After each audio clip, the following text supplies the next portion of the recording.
നമസ്കാരം. എൻ്റെ മറ്റൊരു വീഡിയോയിലേക്ക് സ്വാഗതം. ഞാനിപ്പോൾ നിൽക്കുന്നത് ഒരു ചെറിയ ഒരു കൃഷിക്കാരൻ്റെ അടുത്താണ്. അവർക്ക് കൂടുതൽ കൊള്ളി കൃഷിയാണ് മെയിനായിട്ട്. പിന്നെ അതിൻ്റെ ഇടയിൽ കുറച്ച് വാഴ, കവുങ്ങ്, പിന്നെ കുറച്ച് പച്ചക്കറികൾ, ഇതൊക്കെയാണ് അവർ ചെയ്യുന്നത്. അപ്പോൾ നമുക്ക് അവരൊന്ന് പരിചയപ്പെടാം. പിന്നെ ആ ചേച്ചിക്ക് ചാലക്കുടി മുനിസിപ്പാലിറ്റി മികച്ച വനിതാ കർഷകർക്കുള്ള അവാർഡ് 2023 കിട്ടിയിട്ടുണ്ട്. ചേച്ചി ഈ കൊള്ളിയുടെ പരിപാടി തുടങ്ങിയിട്ട് എത്ര നാളായി? കാലങ്ങളായിട്ട് കൊള്ളി കൃഷി കുറച്ച് നടത്താറുണ്ട്. വിപുലമായിട്ടല്ല, കുറച്ചൊക്കെ ഇങ്ങനെ ചെയ്യും. ഒരു 10-20 സെന്റോളം ഇങ്ങനെ കൊള്ളി ചെയ്യും. അത് കഴിഞ്ഞിട്ട് അത് കഴിയുമ്പോൾ പച്ചക്കറി ചെയ്യും. അങ്ങനെ പലതായിട്ട്. പിന്നെ വാഴയുടെ ഇടയിൽ കമുക്, അതിൻ്റെ ഇടയിൽ ചേന, ചേമ്പ്, അങ്ങനെയുള്ള കൃഷികളൊക്കെ ചെയ്യും. എത്ര ഏക്കർ സ്ഥലമുണ്ട് ശരിക്കും? ശരി, മൊത്തം ഞങ്ങൾക്ക് ഒരു 3 ഏക്കർ സ്ഥലത്തോളം ഉണ്ട്. പക്ഷെ പച്ചക്കറി ചെയ്യാൻ കുറച്ച് സ്ഥലം അങ്ങനെ മാറ്റിയിട്ടേക്കാം. ബാക്കിയുള്ള സ്ഥലത്തൊക്കെ തെങ്ങും ജാതിയും. അതിൻ്റെ ഇടയിൽ നമുക്ക് പച്ചക്കറി ചെയ്താൽ ഒന്നും കിട്ടില്ല ഇണ്ടലാകുമ്പോൾ. അപ്പോൾ ഇണ്ടലില്ലാണ്ട് കുറച്ച് സ്ഥലത്ത് ഇങ്ങനെ പച്ചക്കറി മെയിനായിട്ട് ചെയ്യാനായിട്ടുള്ളതായിട്ട് മാറ്റിയിടും. ഞങ്ങൾ പൂർണ്ണമായിട്ടും ജൈവ രീതിയിലാണ് കൃഷി ചെയ്യുന്നത്. ജൈവ കീടാണുനാശികളും മറ്റേ വളങ്ങളും അങ്ങനെയായിട്ട് ഒരു പശുവുണ്ട് വീട്ടിൽ. അപ്പം അതിൻ്റെ ചാണകമൂത്രമൊക്കെ കൃഷിക്ക് ഉപയോഗിക്കും. പിന്നെ അതിന് വേണ്ടിയിട്ടാണ് പശുവിനെ വളർത്തണം. അങ്ങനെയുള്ള രീതിയിലൊക്കെ കൃഷി ചെയ്യുന്നു. പിന്നെ ചേട്ടൻ പുറത്തായിരുന്നു. ആളിപ്പോൾ നാട്ടിൽ നമ്മുടെ കൃഷിഭവൻ്റെ അടുത്ത് തന്നെ എക്കോ ഷോപ്പ് എന്ന് പറഞ്ഞിട്ടൊരു ഷോപ്പ് നടത്തുന്നു. അവിടെ ജൈവ ഓർഗാനിക് ഐറ്റംസുകളായിട്ട് ഒരു ഷോപ്പ് നടത്തുന്നു. ആളുള്ളപ്പോൾ ഞങ്ങൾ രണ്ടുപേരും കൂടി പുറത്തായിരുന്ന ആൾ നിർത്തി പോന്നിട്ട് ഇപ്പോൾ 2-3 വർഷമായി. ഇപ്പം ഞങ്ങൾ ഒരുമിച്ച് ചെയ്യണം. പിന്നെ ആൾ രാവിലെ 10 മണിയാകുമ്പോൾ പോകും. പിന്നെ വൈകിട്ട് 5:30-6 മണിയാകുമ്പോൾ വീട്ടിലെത്തും. പിന്നെ മുടക്ക് ദിവസങ്ങളിലൊക്കെ ആൾ കൂടിയിട്ട് വന്നിട്ട് ഇപ്പം ചെയ്യും. പണിക്കാളെ നിർത്താറുണ്ടോ? പണിക്കാളെ നിർത്തും. ഹെൽപ്പിന് സ്റ്റാർട്ടിങ്ങിൽ ആളെ നിർത്തും. വാഴ മൂടാനും അങ്ങനെയുള്ള കാര്യങ്ങളൊക്കെ, കൊള്ളി മൂടാനും ഇതിനൊക്കെ. പിന്നെ പറക്കൽ, കുത്തൽ, വളം ഇടിക്കൽ, അതൊക്കെ ഞങ്ങൾ തന്നെ ചെയ്യും. പിന്നെ മെയിനായിട്ടുള്ള പണിക്ക് ആളെ നിർത്തും. നമ്മളെ കൊണ്ട് തന്നെ പറ്റില്ല. ഈ ചാക്കിലാക്കിയാണ് കൊള്ളി. അത് ഇപ്പൊ കൊള്ളി പറിച്ച് കടകളിലേക്ക് കൊടുക്കാൻ പറഞ്ഞിട്ടുണ്ട്. അപ്പോൾ അതിങ്ങനെ പറിച്ച് ഞാൻ കൊണ്ടുകൊടുക്കും. വണ്ടി ഉണ്ട് ഒരെണ്ണം. ചേച്ചി തന്നെയാണ് കടകളിൽ എത്തിക്കണേ? ഞാൻ തന്നെ കടകളിൽ എത്തിക്കും. ഇതൊന്ന് കാണിച്ചു ചേച്ചി. മണ്ണാണ്, ഇതാണ് ഒരു കട. കൊള്ളി വെട്ടിഞ്ഞത് നമ്മളത് ഇപ്പൊ ഇവിടെ മൊത്തം പറിച്ച് കഴിഞ്ഞല്ലോ അല്ലേ? അവിടെ ഉണ്ട്. ഇപ്പൊ ഇവിടെ വേറെ പച്ചക്കറി ഏതാ നട്ടേക്കണേ? ഇപ്പൊ വഴുതനങ്ങ തൈ വെച്ചിട്ടുണ്ട്, തക്കാളി തൈ, വഴുതന തൈ കുറച്ച് വെച്ചിട്ടുണ്ട്. വെണ്ട, പയറ്, മെയിനായിട്ട് പയറ് കിട്ടും, കുറച്ച് വെണ്ട കിട്ടും. വിപുലമായിട്ടല്ല, നമ്മുടെ ആവശ്യങ്ങൾ കഴിഞ്ഞിട്ട് കുറച്ചൊക്കെ അങ്ങനെ കൊടുക്കാനുണ്ടാവും. വിപുലമായിട്ട് ചെയ്യുമ്പോൾ അത് വാണിജ്യാടിസ്ഥാനത്തിൽ ചെയ്യണമെങ്കിൽ ഭയങ്കരമായിട്ട് മരുന്നുകളൊക്കെ ഉപയോഗിക്കുന്നത്. നമ്മളപ്പോൾ അങ്ങനെ കീടനാശിനി അധികം ഉപയോഗിക്കില്ല. അപ്പോൾ നമുക്ക് കിട്ടുന്നത് നമ്മുടെ കഴിഞ്ഞിട്ട് ബാക്കി എന്തെങ്കിലും കൊടുക്കണമെങ്കിൽ വീട്ടിലേക്ക് ആവശ്യമുള്ള പച്ചക്കറികൾ നമ്മൾ തന്നെ ഉണ്ടാക്കി അതവിടെ ഇവിടേക്ക് ആയിട്ട് ചെയ്തിട്ട്. വാഴ ഇപ്പൊ ഏത് ഭാഗത്താണെന്ന് പറയാം? വാഴയില്ല, വാഴ അടയ്ക്കാമരത്തിന്റെ ഇടയിൽ വാഴ വെച്ചാണ്. അങ്ങനെ ചെയ്താണ് ഇതിന്റെ അപ്പുറത്തല്ലേ?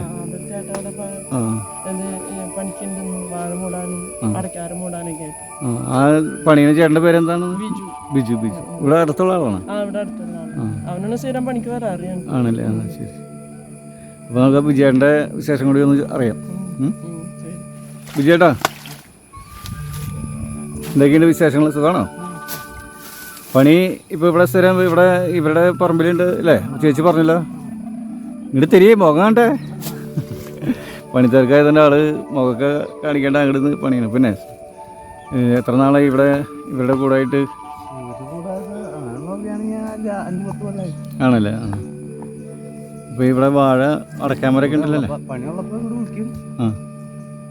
ഒരു പറയുന്ന പണി ചെയ്യും. വൈകുന്നേരം ആകുമ്പോൾ കാച്ചു കൊടുത്ത് ഞാൻ പോകും. നല്ല കുറേ അടയ്ക്കാമരങ്ങൾ, വാഴ ഈ ചേട്ടൻ ആ തോട് അവിടെ നിന്ന് തുടങ്ങി ഇവിടെ വരെ ഇപ്പോൾ തോട് കയറിക്കൊണ്ടിരിക്കുകയാണ് കേട്ടോ. അതിൻ്റെ ഇടയിൽ ഇപ്പോൾ ഞാൻ ശല്യം ചെയ്യണില്ലേ?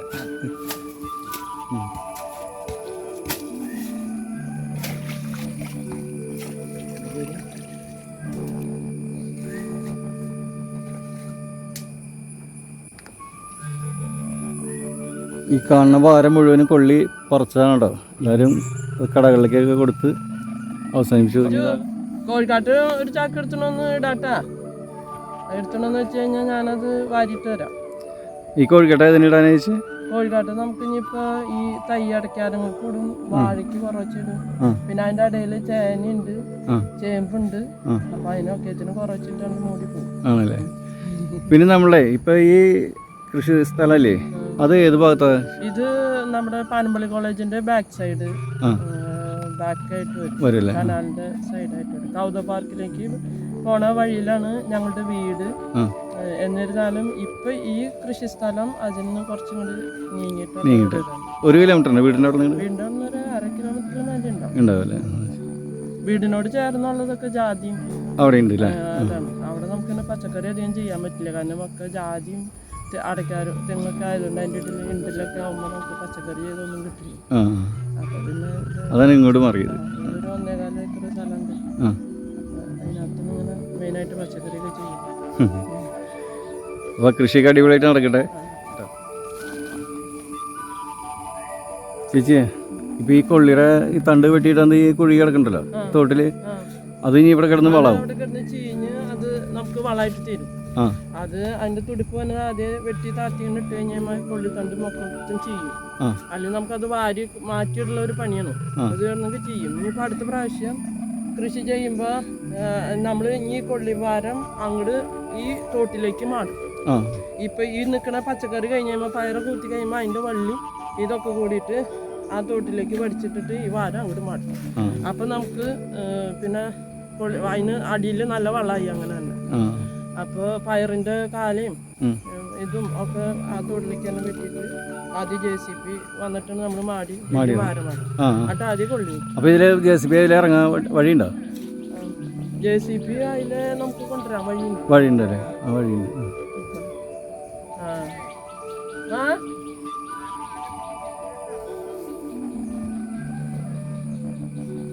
ചേച്ചിയെ ഈ അടയ്ക്കാമര തൈകള് കുറെ കാണുന്നുണ്ടല്ലോ, അതൊക്കെ ഇപ്പൊ വെച്ചാ? ഇത് വെച്ചിട്ട് ഇപ്പൊ ഒരു 2 കൊല്ലം ആവണം. 2 കൊല്ലം ആവാറായിട്ടുണ്ട്. ഒരു 100-150 അടയ്ക്കാരത്തോളം വെച്ചിട്ടുണ്ട് മൊത്തം. ആണല്ലേ? കുറച്ച് ഒരു കൊല്ലം കൂടി കഴിയുമ്പോഴേക്കും കായാവും. പിന്നെ അപ്പുറത്ത് ആ സൈഡിലും വെച്ചിട്ടില്ലേ? അവിടെയും വെച്ചിട്ടുണ്ട്. പിന്നെ അതിന്റെ ഇടയിലൊക്കെ വെച്ചിട്ടുണ്ട്. അപ്പൊ അടയ്ക്കാരത്തിന്റെ ഇടയിൽ നമ്മൾ വാഴയും കൂടി വെച്ച് വരുമ്പോ വാഴയ്ക്ക് വളർന്നോടുകൂടി അടയ്ക്കാരത്തിനോട് ഇതാകുമ്പോൾ അടയ്ക്കാരം വലുതായി പോയി. ഇനി ഒരു കാര്യം ചെയ്തിട്ടുണ്ട്, മിക്ക ആൾക്കാരും ഒരു സംശയമാണ്, ഇപ്പോൾ ഉള്ള സ്ഥലത്ത് നമ്മൾ കൃഷി ഇറക്കുന്നൊക്കെ നമ്മളൊക്കെ എല്ലാവരും പറയുന്നുണ്ട്. അപ്പോൾ ഇത് വലിയ ലാഭമാണോ അല്ലെങ്കിൽ നമ്മളെ കയ്യിൽ നിന്നുള്ള പൈസ പോവോ, അതിൽ കിട്ടുമോ? അത് നമ്മൾ ഒരാളെ നിർത്തി കൂലിക്ക് നിർത്തിയിട്ട് ചെയ്യുമ്പോൾ അങ്ങനെ കൂലി കൊടുക്കാനും എന്തെങ്കിലും മിച്ചം നമുക്ക് ഉണ്ടാവോ? കൂലിക്കാര് തന്നെ സ്ഥാപിച്ച് നമ്മൾ ചെയ്ത നമുക്കൊന്നും കിട്ടാണ്ടാവില്ല. നമ്മളോട് ഇറങ്ങി കൃഷി ചെയ്യുകയാണെങ്കിൽ നമുക്ക് എന്തെങ്കിലുമൊക്കെ ലാഭം കിട്ടും. കാരണം ഇപ്പൊ മെയിനായിട്ടുള്ള ബുദ്ധിമുട്ടുള്ള പണികളൊക്കെ ആളെ കൂടി കിട്ടി ചെയ്യിച്ചിട്ട് ബാക്കിയുള്ള കാര്യങ്ങൾ പുല്ല് പറിക്കുക അങ്ങനെയുള്ള കാര്യങ്ങളൊക്കെ നമ്മൾ തന്നെ ചെയ്ത് ചെറിയ ചെറിയ വളർത്തുന്ന മോഡലൊക്കെ ആയിട്ട് നമ്മൾ തന്നെ ചെയ്തുകൊണ്ടിരുന്നു കഴിഞ്ഞാൽ നമുക്ക് എന്തെങ്കിലുമൊക്കെ വരുമാനം ഉണ്ട്. നമ്മൾ മുതലാളിയായിട്ട് ചമഞ്ഞ് നിന്നിട്ട് അത് ചെയ്തെന്ന് പറഞ്ഞിട്ട് നമ്മൾ ഇതിലൊരു ലാഭം നോക്കണ്ട. നമ്മളും കൂടി ഇറങ്ങണം. നമ്മള് ഇറങ്ങി ചെയ്ത് കഴിഞ്ഞാൽ നമുക്ക് എന്തെങ്കിലുമൊക്കെ കിട്ടും. പിന്നെ വില ഇപ്പൊ കൊള്ളിനൊക്കെ സംബന്ധിച്ച് പറയുകയാണെങ്കിൽ വില എണ്ണ സ്ഥാപിച്ചിരിക്കും. വില ചില കൊല്ലങ്ങളിലൊക്കെ തീരെ വില ഉണ്ടാവില്ല. അപ്പൊ പിന്നെ പറിച്ച് കളയേണ്ട അവസ്ഥയായിരിക്കും. പിന്നെ വെള്ളം കയറാണ്ട് നോക്കണം, പുല്ല് വരാണ്ട് നോക്കണം, എലിയുടെ ഒരു ശല്യം ഉണ്ടാവും. എലിക്ക് നമ്മൾ ഇത് ചെയ്യണം. അങ്ങനെയൊക്കെയുള്ള ഇതുകള് ചെയ്ത് നമ്മള് ഇത് ചെയ്ത് കഴിഞ്ഞാൽ നമ്മള് നല്ലോണം നോക്കണം. അതെ, എപ്പോഴും നമ്മള് ഫുൾ ടൈം നമ്മൾ ഇതിൻ്റെ ഇടയ്ക്ക് വേണം. അപ്പൊ ചേച്ചി ചേട്ടൻ കടയിൽ പോയി കഴിയുമ്പോൾ ചേച്ചി നേരെ ഇവിടേക്ക് ഇറങ്ങും, പറമ്പിലേക്ക്. പശുവിനൊക്കെ പിന്നെ നമ്മളിങ്ങനെ ഒരു നേരം വെക്ക് അല്ലെങ്കിൽ വെറുതെ വീട്ടിലടച്ചിരുന്നിട്ട് കാര്യമില്ലല്ലോ. വീട്ടിലടച്ചിരിക്കാന്ന് പറഞ്ഞാൽ വാലടിച്ചിട്ട് മൊബൈൽ നോക്കിയിരുന്നാൽ അതിന് നേരം അത്രേ ഉള്ളൂ. പക്ഷെ നമ്മളിങ്ങനെ ചെയ്യുമ്പോൾ നമുക്ക് ഇതിൽ വരുമാനം കിട്ടുന്നതിൽ ഉപരി നമുക്ക് മനസ്സിനൊരു നല്ല സംതൃപ്തി ഉണ്ട്. കറക്റ്റ് കാര്യം. ഞാനിപ്പോൾ പല കൃഷിക്കാരുടെ അടുത്ത് ചെല്ലുമ്പോഴേ അവർ വരുമാനമല്ല പ്രതീക്ഷിക്കണേ. അവർ പറയുന്നത് ഈ പറമ്പിലും ഈ കൃഷിയും പശുവും ഇതൊക്കെ ആയിട്ട് പോകുമ്പോൾ അവർക്ക് മനസ്സിന് ഭയങ്കര സന്തോഷമാണ്. വേറെ കാര്യങ്ങൾ ചിന്തിക്കേണ്ട നേരമില്ല.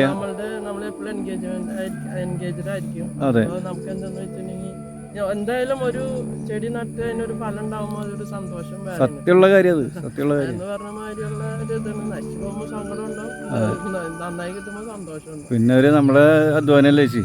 അപ്പോൾ അതെന്തായാലും അത് അതിൽ നിന്ന് ഇപ്പോൾ ഇതിന് ചേച്ചി അധ്വാനിച്ച് ഇതിൽ നിന്ന് ഒരു കൊള്ളിക്കട കൊണ്ടുപോയി പുഴുങ്ങി തന്നെയല്ലേ കറി വെച്ച് തന്നാൽ അതിനൊരു സംതൃപ്തി ഒന്നും വേറെ അല്ലേ? അത് തന്നെയല്ലേ ഇപ്പൊ നമ്മൾ വെച്ചുണ്ടാക്കിയ സാധനം ഒരാൾക്ക് കൊടുത്തത് ഞങ്ങളുടെ വീട്ടിലുണ്ടായതെന്ന് പറഞ്ഞ് കൊടുക്കുമ്പോൾ അതൊരു വലിയൊരു അഭിമാനം. പിന്നെ അതിൽ ഏറ്റവും വലിയത് വെച്ചുകൊണ്ടൊന്ന് കൊടുക്കണേലും നല്ലൊരു റംബൂട്ടാനായാലും നമ്മുടെ വീട്ടിലുണ്ടാവുന്ന സാധനം കൊണ്ട് നമ്മുടെ ഒരു ഗസ്റ്റിന് ആരെങ്കിലും വരുമ്പോൾ കൊടുക്കുമ്പോൾ അത് നമ്മുടെ വീട്ടിലുണ്ടായതാണെന്ന് പറഞ്ഞ് കൊടുക്കുമ്പോൾ അതൊരു ഭയങ്കര ഒരു മനസ്സിന് നല്ലൊരു ഭക്ഷണം കിട്ടി അല്ലേ?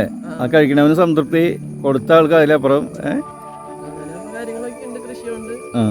പിന്നെ നമ്മൾ ഈ ജോലിയൊക്കെ കഴിഞ്ഞ് ജോലിക്ക് പോണവർക്കായാലും അവർക്കടെ ഭയങ്കര സ്ട്രെസ് ആയിരിക്കില്ല ഇപ്പോഴത്തെ ജോലിക്കൊക്കെ. വരുമ്പോൾ ഒരു റിലാക്സേഷൻ ആയിട്ട് അതെ, ഒരു 1/2 മണിക്കൂർ ഇതിനകത്ത് കറങ്ങി നടന്നാൽ മതി അല്ലേ? നല്ല ശുദ്ധമായി ശ്വസിക്കാം. അത് തന്നെ. നല്ല ഇത് കിട്ടും. അപ്പോൾ ചേച്ചി ഹാപ്പിയാണ്. ഓക്കെ, നമുക്കത് അറിഞ്ഞത് കാരണം നമ്മുടെ ചാനൽ കാണുന്ന ആൾക്കാർക്ക് പല ഡൗട്ടുണ്ട് ഇത് എന്ത് ഗുണമുള്ളത് എന്നുള്ള ചോദ്യങ്ങൾ. അപ്പോൾ ഇപ്പോൾ ഈ ചേച്ചിയുടെ കുറച്ച് വർത്തമാനങ്ങളിൽ ഇത് മനസ്സിലായിട്ടുണ്ട് ചേച്ചിക്കുള്ള ഗുണം എന്ന പോലെയാണ് എല്ലാവർക്കും ഗുണമുണ്ടെന്നാണ് ഞാൻ പറയുന്നത്. ഓരോരുത്തർ ചെയ്യുമ്പോൾ അവർ മനസ്സിലാക്കി ചെയ്യുമ്പോൾ അത് അവർക്ക് ഗുണമുണ്ട് ഇല്ലേ? അതാണ് ഇപ്പം എല്ലാവരും വലിയ ജോലി മാത്രമേ വലിയ ജോലിക്കാരാന്ന് പറയുന്നത്. നമ്മളൊരു കർഷകയാന്ന് പറയുന്നത് നല്ല അഭിമാനമാണ്. കറക്റ്റ് കാര്യം അത്. കാരണം ഒരു കർഷകര് ഇല്ലാന്നുണ്ടെങ്കിൽ ഇന്നത്തെ ഭക്ഷണം മുക്കി നമുക്ക് തന്നെ മുക്കി. അത് ഉറപ്പുള്ള കാര്യമല്ലേ? അത് നമ്മള് അപ്പോൾ കർഷകനെ ആരും വില മതിക്കില്ല. ഇതാന്നുള്ള ഇതില് ഒരു കൃഷിക്കാരി അല്ലെങ്കിൽ കൃഷിക്കാരൻ എന്നുള്ളൊരു വില മതിക്കും. കർഷകനുള്ള കാരണമല്ലേ ചേച്ചി നമ്മള് 3 നേരം ഭക്ഷണം കഴിക്കണേ അല്ലേ? പക്ഷെ നമ്മള് അതുകൊണ്ട് ചെയ്യുന്നത് ഇപ്പൊ നമ്മുടെ എന്റെ മക്കളൊന്നും ഇപ്പൊ ഇതിലിറങ്ങുമെന്ന് ഞാൻ പ്രതീക്ഷിക്കുന്നില്ല. കാരണം അവർക്കൊക്കെ ഇതായി പഠിപ്പും കാര്യങ്ങളൊക്കെ ആയിട്ട് മൂത്തവ MBBS കഴിഞ്ഞ് സർജൻസി ചെയ്യണം, രണ്ടാമത്തെ സിക്ക് പഠിക്കണം. അപ്പൊ അവരൊക്കെ കഴിഞ്ഞിപ്പോ ഇത് എന്തോരം കൃഷിയിലേക്ക് എത്രത്തോളം വരുമെന്ന് നമുക്ക് മുഴുവനും പറയാൻ പറ്റില്ല. പക്ഷെ നമ്മുടെ ഇത് ഭയങ്കര സന്തോഷമുള്ള കാര്യം. നമ്മൾ ജീവിച്ചിരിക്കുന്ന കാലം വരെ നമ്മൾ ആരോഗ്യമുള്ള കാലം വരെ ചെയ്യും. അതെ. അപ്പോൾ ചേച്ചി വളരെ സന്തോഷം എനിക്ക് ഈ ചേച്ചിയുടെ വീഡിയോ ചെയ്യാൻ പറ്റിയതിൽ. അപ്പോൾ ഫാമിലിക്കും എല്ലാവർക്കും, ഇപ്പോൾ ഡോക്ടർ അവമാണ് കുട്ടിക്കും എല്ലാവർക്കും എൻ്റെ ഒരു ഹായ്.